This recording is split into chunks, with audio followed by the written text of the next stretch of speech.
Catherine, this curveball from the CBO this morning, the estimate now $2.4 trillion that will increase the debt in the next 10 years. Any surprises in this new estimate?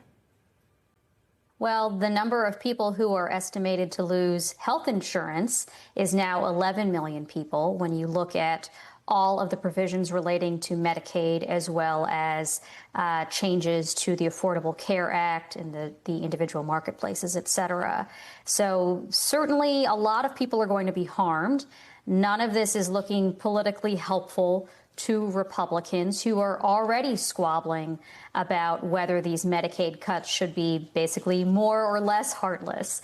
On the one hand, if you roll back Medicaid, if you kick people off of health insurance, that means the government spends less money, and that can fund more tax cuts. But on the other hand, of course, a lot of those people who are losing health insurance are Trump voters. As Josh Hawley, a Senate Republican, has pointed out, these are people who, in theory, lawmakers should be looking out for the interests of all voters, whoever they voted for.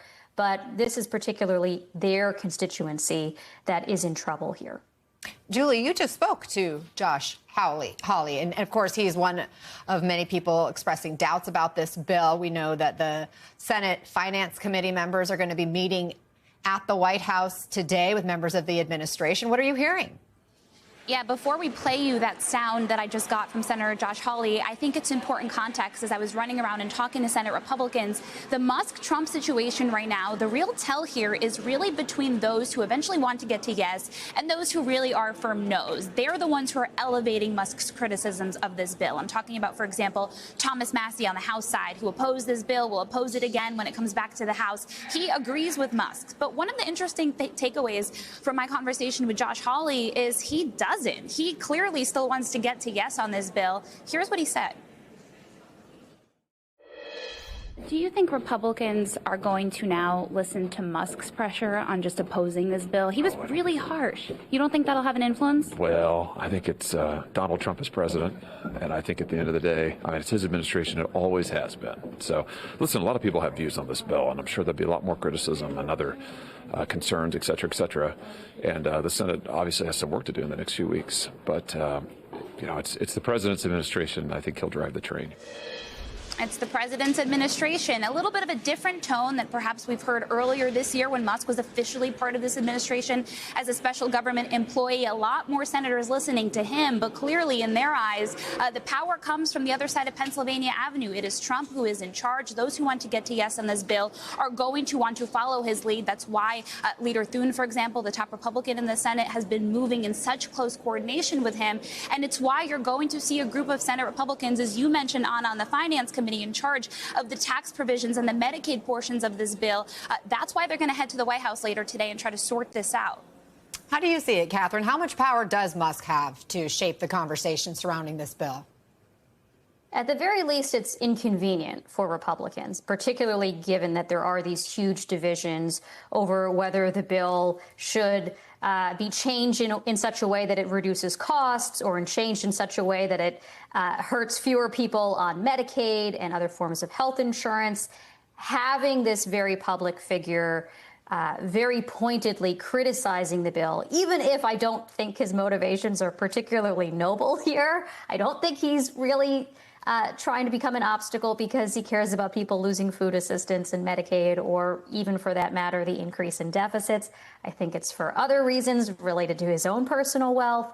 Either way, it is inconvenient for Republicans to have this very public figure drawing more attention to problems with the bill. And one other thing I do want to point out. So you had played, I think, earlier a clip of House Speaker Mike Johnson claiming that the Congressional Budget Office, the officially neutral scorekeeper, was kind of in the tank for the Democrats and that their numbers shouldn't be trusted.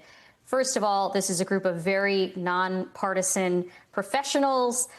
Their job is really hard. They don't always get it right, but they're trying their best. And if anything, the director of the Congressional Budget Office is a Republican. He worked in the George W. Bush administration. He actually donated money to George W. Bush's presidential campaign. I don't know where these talking points are coming from, that all of the donations from people at CBO are somehow, to Democratic candidates. The director himself gave money to a Republican.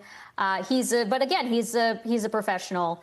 The idea that any of these people are somehow in the tank or stooges for Democrats is just wrong, which is a talking point you're now hearing to counter Elon Musk. Well, thank you for cutting through the spin for us and bringing us those key details. Julie, between the Musk opposition and now more Republicans sort of distancing themselves from this bill or expressing concern about it, could this reshuffle the deck if it comes back to the House after the Senate has its way?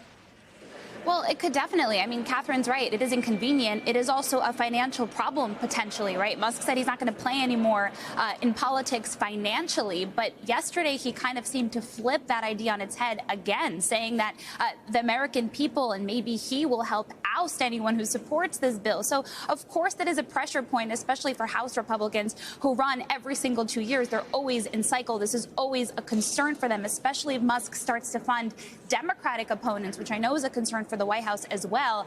But for Speaker Johnson's part, he was clearly frustrated this morning. Like we talked about, he clearly is waiting to hear back from Musk. This is extremely politically inconvenient for him, especially when you have some of his hardline members like Marjorie Taylor Greene saying this. Watch.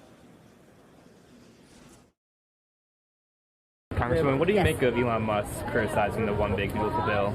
Well, I have to agree with him on one hand. I always love it when Americans are angry at the federal government and express it. And so do I like the price tag of the bill? No. But I want to get off of the Biden and Democrat CR that this government is currently funding on.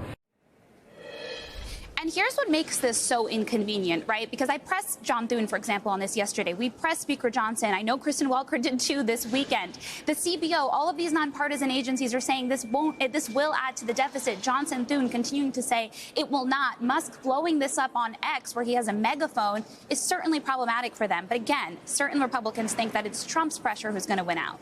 Catherine, just in the last few minutes, New York Republican Congressman Mike Lawler said that if the Senate tweaks that $40,000 SALT cap, state and local taxes, the bill could be in trouble. What's the significance of that?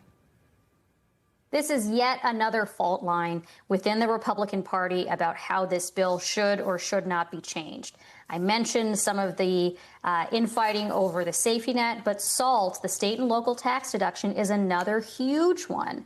For the most part, this provision, as it exists today under current law, primarily hurts people in blue states. It caps how much people in those states, or really anywhere where they have very high property taxes or income taxes at the state and local level, how much they can deduct off of their federal tax return.